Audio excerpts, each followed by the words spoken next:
de l'ordre del dia. 8. Proposta dels grups municipals del Bloc i del Partit Socialista en contra del copagament i de l'aplicació del decret 113/2013 i de les retallades en el finançament als centres d'atenció a persones amb discapacitat. Senyor Esteve.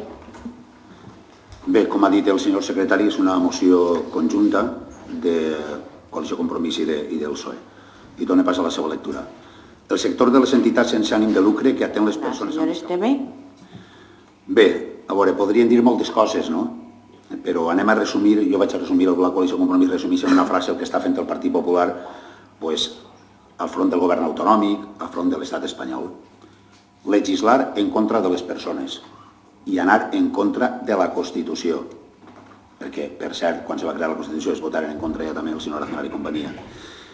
Diuen, dret a una vivenda digna, desnonaments consentits i recolzats pel Partit Popular.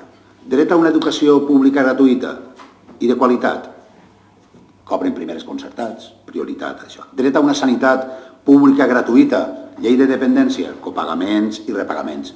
I el que és pitjor, ensenyar-se en contra dels discapacitats i dels desfavorits. Això és el que mostra.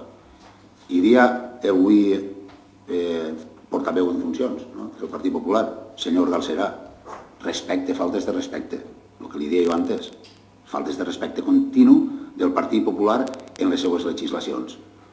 Tinc fills amb discapacitat, grans dependents, que jo te llevaré les subvencions i així ja t'apanyaràs tu.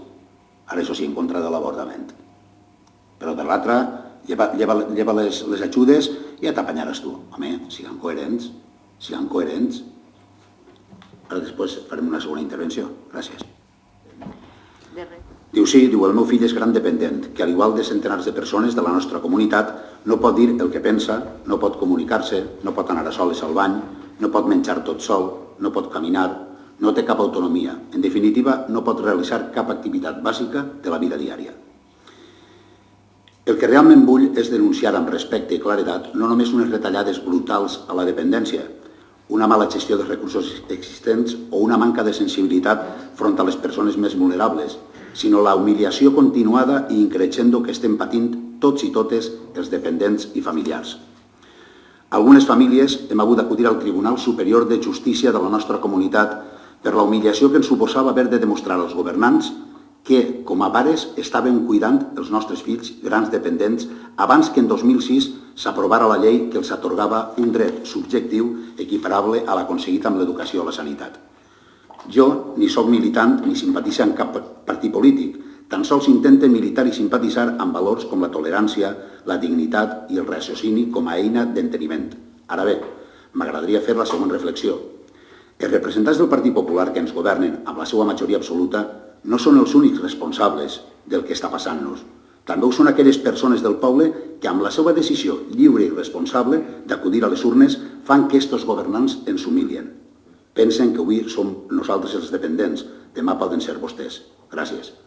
Em crec molt més a això que el que acaba de dir vostè. Gràcies. De res, senyor Esteve.